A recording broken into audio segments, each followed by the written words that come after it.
I know that time is always flying for us parents, but I especially more than ever this year feel like I blinked. And like, I swear, like 30 seconds ago, I was ordering curriculum for this school year, and now we are in the third quarter. The kids are excelling in their education and growing as people by leaps and bounds. And I'm super excited to give you all the details.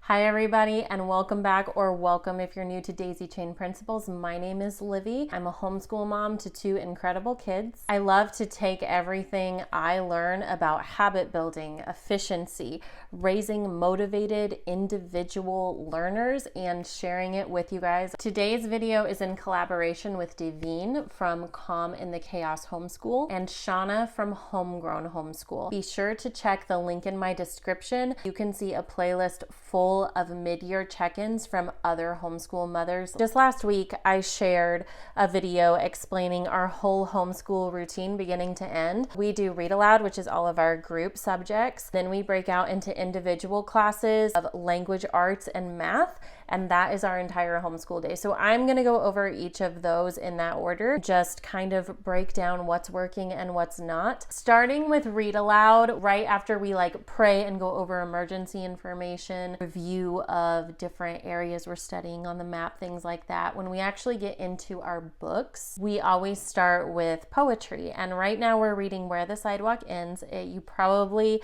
have heard of it, maybe even had your own parents read it to you when you were younger, and it is humorous poetry for kids. And the kids said they did not want to read Sing a Song of Seasons anymore, that they were ready for something fresh. But I also want to say, they don't seem particularly invested in this poetry book either. It's kind of hit or miss if they find the poem entertaining. We're 4 years, maybe more, into doing poetry daily now. And my kids have always wanted to drop it. They're not hugely resistive to it. It only takes 5 minutes for us to do it anyway, but they could definitely go without poetry. And sometimes I go through funks where I feel the same way.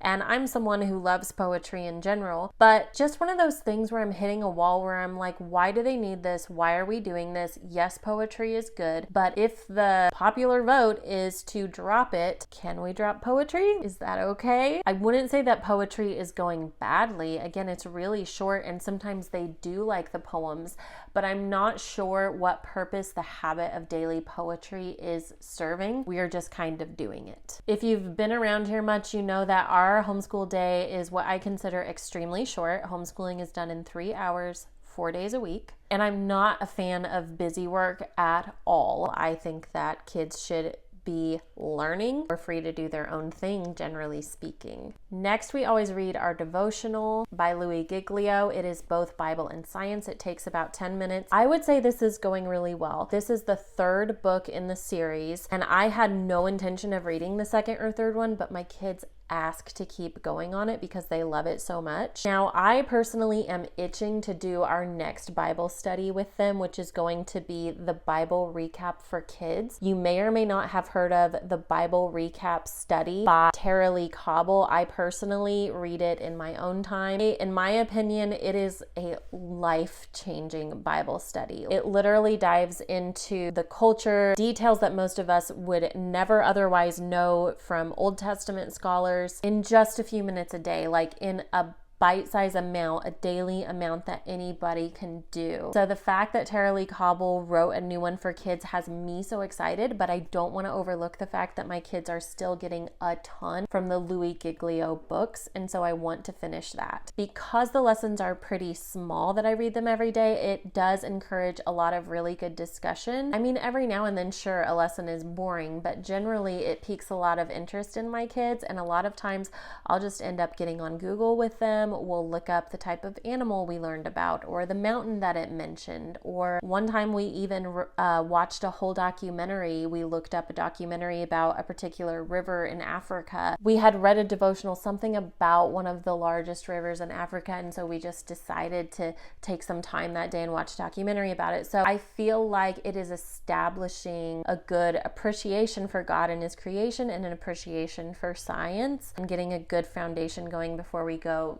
deeper into biology and all that later on. This is our third year just doing Louis Giglio devotionals for science, and I definitely recommend them. Now, every time we finish a chapter book, which is what I'm going to review next, immediately after that chapter book is over, we either do a science experiment or a field trip. Last time we did a science experiment, it was just a box experiment that had been on the shelf for a while and we needed to do, and that was so great because it was a STEAM activity too, so it covered more than just science. But we're coming up in a few weeks on finishing our next chapter book, and I need ideas for a field trip. I would like to do a field trip this time. If we can't think of anything, then another science experiment is fine too. We live in Indiana, and I'm not sure where we could possibly go because we are studying Japan right now. I don't think there's any field trips that correlate with a Japan study in Indiana, but it doesn't necessarily have to be related to that either. We can go to the Creation Museum, any museum, the zoo, an aquarium. If you have any suggestions for a movie, documentary, or craft to do with Japan, definitely please tell me below. The last thing that we do for Read Aloud is a chapter book for history and geography. We loosely follow classical conversations kind of formula for history. They follow a 3-cycle pattern. We are on cycle 1 this year, which is ancient history around the world.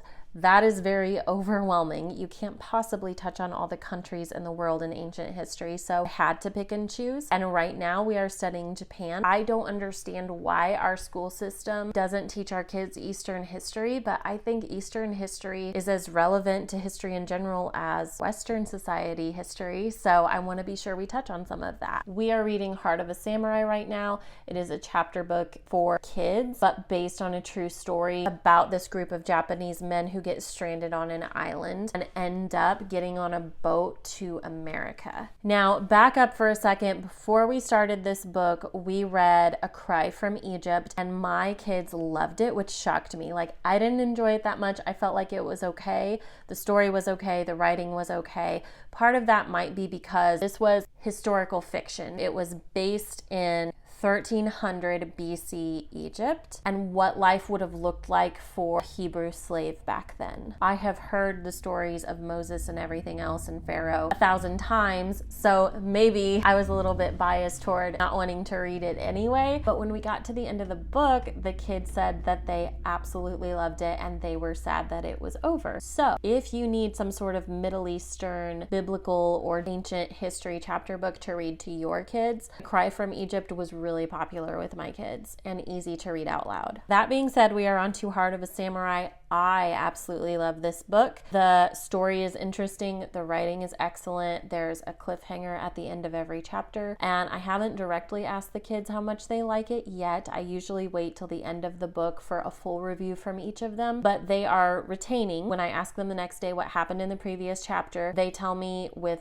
a lot of clarity and detail. They know it well, which makes me think that it is keeping them interested. I forgot to put it in my notes here, but we also do Spanish for morning time before we get to our books. That's one of our non-reading group subjects where we just use Duolingo on my laptop. I am starting to feel like we're hitting a wall with this. They're starting to dread Spanish time. Now, the lesson is only 10 minutes. They will be fine, and they're probably absorbing more than I realize. But this is the second thing I've tried for foreign language that I don't feel is working great. Do I just need to stick it out to know if it's going to work long term or not? Is there something else I could try? I'm not sure that this is our best option for foreign language, but for now I'm going to keep going as we have been with it. Moving on to our individual subjects. That is going to include handwriting, reading, and math. So starting with handwriting, it's going pretty well. The kids both still use Handwriting Without Tears, and they will be using it all the way through 5th grade. I'm starting to notice some handwriting regressions in both of them, especially Silas, where his handwriting is becoming more choppy and wide. So I need to get the little chalkboards back out and make them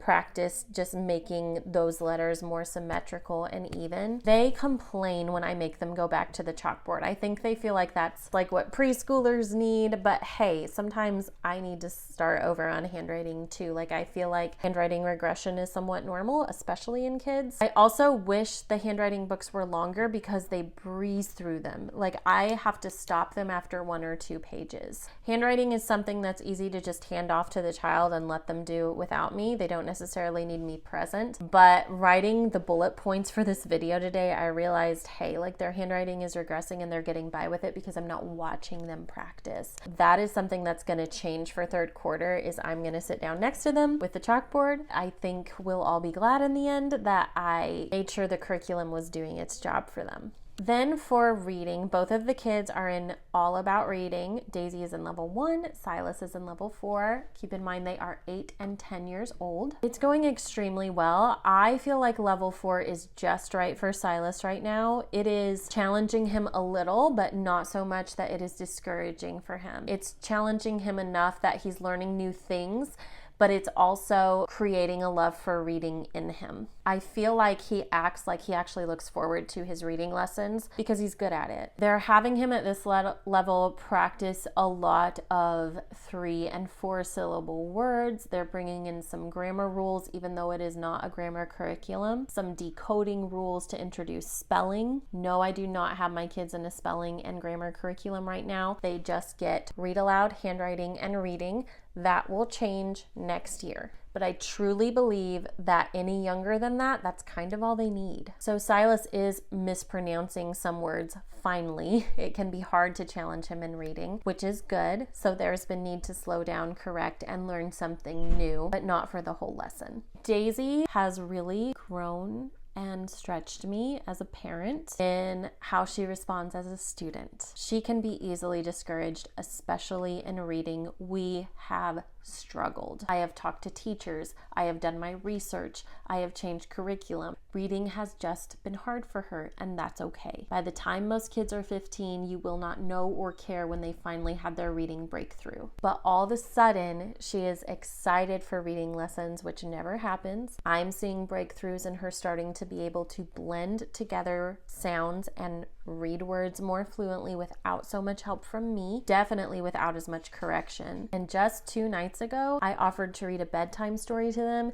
and she got out her Bob books, if you are familiar with those starter readers, and asked if she could read one to me. And then she did, which was incredible. Such a relief for my mommy heart to see her asking to read. And I really feel like she's going to be one that once she overcomes this and is a really strong reader, she'll be like up late at night reading chapter books. Last but not least, we have math. Both of my kids are in math lessons for a living education. I believe this goes through level 7. Both of the kids are a few weeks behind where I want them to be in their books. Daisy has always loved and responded really well to this curriculum. She looks forward to it. She asks to do it. She's currently practicing telling time, addition and subtraction into double digits, but she's about to go into triple digits, fractions, measuring with a ruler, finding perimeters, and story problems that apply to all of those concepts. Silas is also doing well in math, although this is his more challenging subject, so they're opposite in that way. He recently realized that he was several weeks behind in math. That isn't something I put on my kids or make them worry about. I only want them to worry about doing the best they can and focusing well for that day. However, he recently caught on that he is behind and said that he was motivated to catch up. So he wants to nearly double his study time for math.